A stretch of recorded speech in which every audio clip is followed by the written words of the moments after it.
My family activity today was the final story in which I told about going into my yard to find a caterpillar who grew into a butterfly. This is a story that I invented using a single sheet of paper and a pair of scissors.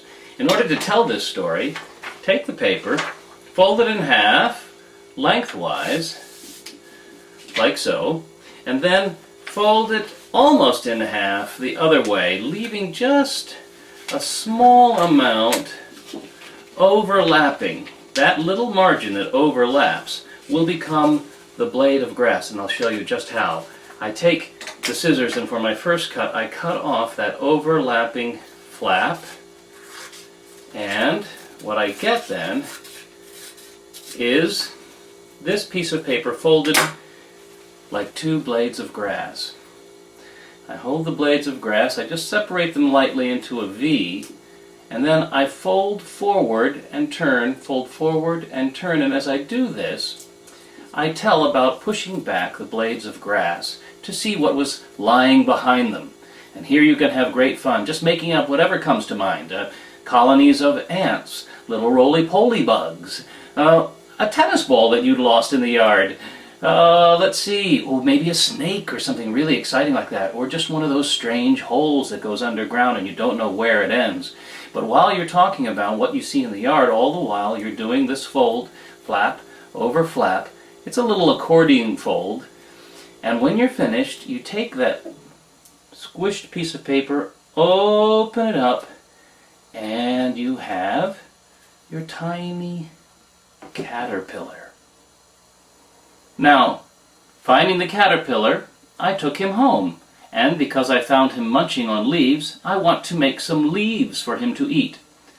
So, the next thing I'm going to do is I'm going to take the piece of paper that I started with and cut little leaf-like shapes to feed to my hungry caterpillar. Here's that fold. I'm going to simply cut off the corner, and from the triangles I will have 4 little leaves that I can feed to my hungry caterpillar. I'll put them on top of him, and as I go in this process, the leaves of paper will cover the caterpillar until he looks like he's hiding in a cocoon. I'm going to cut another section, a leaf-like shape, from this edge at this end to feed also to my caterpillar, and now he's all covered up. And so I worry, I don't want him to fly away, so I want to plant a garden for him. So from this corner, I'm going to cut another triangle shape and get, as a result, 2 seeds. I open up the little triangles, and here are my 2 seeds. And now I can plant those. So I plant those, and while I'm waiting, I'm watering, I'm watching, the seeds begin to grow. Now here I'm going to cut a plant. I'm going to cut a little stand at the bottom, going to come up the stem, I'm going to cut out some leaves sticking out the sides, cut up the stem a little bit further, and then at this end of the corner I'm going to cut a circular blossoming like flower bloom shape.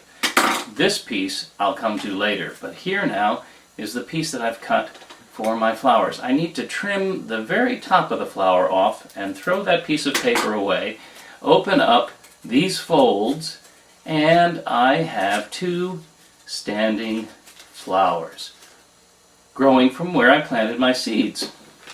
Now, what I have left over after all of those cuts is my butterfly shape. To make it into a butterfly finger puppet, I cut 2 slots. I open up the paper, and now I just simply reverse the fold inside like this so that the slot will create a little ring for my finger down under the wings. Stick my finger in, and my butterfly is ready to flutter by on over to the flowers. I like to do this with a piece of white paper because then after making the butterfly finger puppets, I can take out my crayons and color them any way I want.